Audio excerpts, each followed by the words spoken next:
सोनपुर गांव के बीचों बीच पीपल का पेड़ था। यह पेड़ सैकड़ों साल पुराना था और गांव वालों के बीच डर और रहस्य का प्रतीक माना जाता था। सूरज ढलते ही गांव वाले इस पेड़ के पास जाने से कतराते थे। कहा जाता था कि इस पेड़ पर आत्माओं का वास है जो रात होते ही जागृत हो जाती है। एक बार गांव में एक नया परिवार आकर बसा। इस परिवार में एक छोटी बच्ची थी जिसका नाम था नीतू। नीतू को किसी भी चीज से डर नहीं लगता था। एक रात जब पूरा गांव सो रहा था, नीतू ने घर से बाहर जाने का फैसला किया।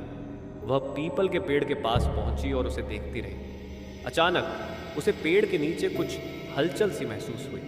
वह और पास गई और उसने देखा कि पेड़ के नीचे एक छोटी सी किताब पड़ी थी। नीतू ने किताब उठाई और उसके पन्ने पलटने लगी। किताब में अजीबो गरीब चित्र और मंत्र लिखे हुए थे। उसे समझ में नहीं आया कि ये सब क्या है, लेकिन उसे एक अजीब सा खिंचाव महसूस हुआ। उसने वह किताब अपने घर ले जाने का निश्चय किया। घर पहुंचकर नीतू ने किताब को पढ़ना शुरू किया। जैसे ही उसने पहले मंत्र का उच्चारण किया, उसे एक ठंडी हवा का झोंका महसूस हुआ और कमरे में अंधेरा छा गया। अचानक एक भयानक आवाज़ सुनाई दी। कौन है जो हमें बुला रहा है? नीतू घबरा गई, लेकिन उसने हिम्मत जुटाकर कहा, मैं नीतू हूँ। तुम कौन हो? आवाज़ ने उत्तर दिया, हम पीपल के पेड़ की आत्माएं हैं। तुमने हमें बुलाया है, अब तुम्हें इसकी सज़ा भुगतनी होगी। नीतू ने डर के मारे किताब को बंद कर दिया, लेकिन तब तक बहुत देर हो चुकी थी। उसके चारों ओर धुंधली परछाइयाँ घूमने लगी। वह चीखने लगी, लेकिन उसकी आवाज़ किसी को सुनाई नहीं दी। अचानक एक परछाई ने नीतू का हाथ पकड़ लिया और उसे खींचते हुए बाहर ले जाने लगी। नीतू ने देखा कि पूरा गांव किसी गहरे नींद में सो रहा था और किसी को भी उसकी चीख सुनाई नहीं दे रही थी। वह परछाई उसे पीपल के पेड़ के पास ले गई और एक अजीबोगरीब अनुष्ठान शुरू कर दिया। नीतू को लग रहा था कि उसकी आत्मा धीरे धीरे शरीर से बाहर निकल गई। तभी गांव के पुजारी, जिन्हें इस पेड़ और इसके रहस्यों के बारे में सब पता था, वहां पहुंचे।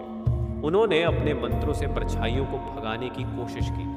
परछाइयाँ गुस्से में आकर पुजारी पर हमला करने लगी। पुजारी ने अपनी पूरी शक्ति लगाकर आखिरी मंत्र का उच्चारण किया और अचानक एक तेज रोशनी फैल गई। परछाइयाँ चिल्लाते हुए गायब हो गईं और नीतू बेहोश होकर गिर पड़ी। पुजारी ने नीतू को उठाया और उसके घर ले गया। गाँव वालों ने जब सुबह यह सब सुना तो वे और भी ज्यादा डरे। उन्होंने फैसला किया कि वे उस पेड़ को काट देंगे, लेकिन पुजारी ने उन्हें रोका और कहा, इस पेड़ को काटने से आत्माएं और भी गुस्से में आ जाएंगी। हमें इसे शांत करने का तरीका खोजना होगा। उन्होंने गांव वालों को सलाह दी कि वे मिलकर एक बड़ा यज्ञ करें और आत्माओं को शांति प्रदान करें। गांव वालों ने पुजारी की बात मानी और एक बड़ा यज्ञ किया।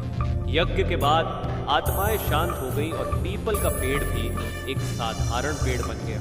नीतू धीरे धीरे ठीक हो गई और गांव में फिर से शांति लौटा। लेकिन पीपल के पेड़ का रहस्य और उसकी कहानियां गांव वालों के दिलों में हमेशा जिंदा रही।